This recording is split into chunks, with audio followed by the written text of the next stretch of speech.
안녕하세요. 유민시에서 아이 기르기란 주제로 오늘은 예방접종에 대해서 이야기를 해보려고 합니다.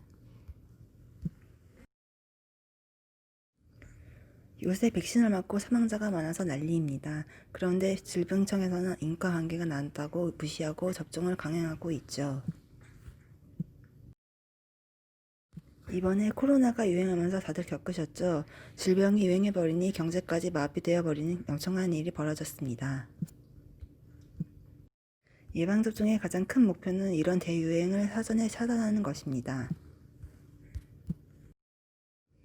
일정 비율 이상의 예방접종을 하면 그 질병은 유행을 하기 힘든 상황이 되는 건데요. 이를 집단 면역이라고 합니다.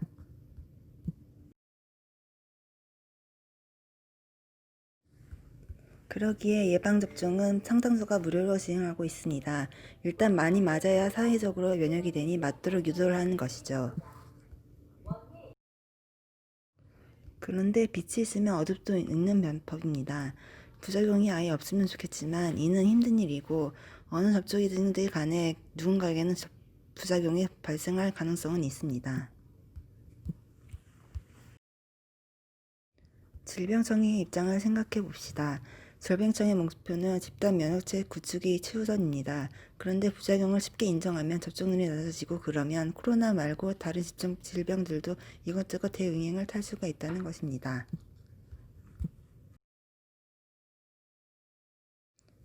그렇다면 최근에 유의미하게 많은 사람이 부작용을 호소하는 백신을 인과관계를 인정하지 않는 것도 이해가 됩니다. 일단 코로나와 인플루엔자, 더블 패데믹을 믿는 것이 목적이기 때문에 부작용을 최대한 무시하는 것이죠.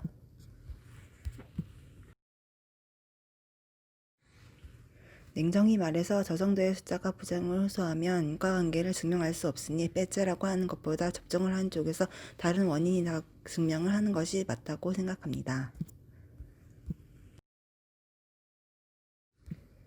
이번에 접종 중인 백신만의 문제라고요? 아기가 맞는 예방접종도 찾아보면 맞은 후에 특정 병에 발병한 경우가 많습니다. 대부분 인간성을 인정하지 못하지만요.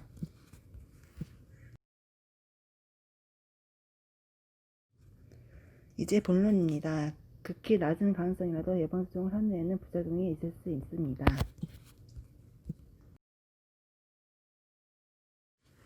예를 들어 DPT 주사같은 경우에는 유의미한 숫자로 접종 후에 뇌정증 경련을 시작됐다는 경우가 많습니다. 그렇기에 예방접종을 하실 때에는 일단 소아과 환경을 잘 확인하세요. 믿을 만한 곳인지. 그리고 예방접종을 한 후에는 바로 귀가하지 마시고 병원 근처에서 대기를 하며 경과를 관찰하셔야 합니다. 동시에 여러 접종을 하였다면 부위별로 구별해서 체크하세요. 미국 같은 경우에는 예방접종으로 인하여 신경계에 손상이 생긴 사람들이 모여서 집단 소송을 하였다고 합니다. 일본 같은 경우는 접종 후에 뇌전증이 발생하면 연금 지급 대상자입니다. 반면에 한국 같은 경우에는 예방접종으로 인한 피해 체제를 인정하지 않는 경우가 많습니다. 낮은 하늘이라고 무시하지 마시고 예방접종을 할 때 주의를 기울이시길 바랍니다.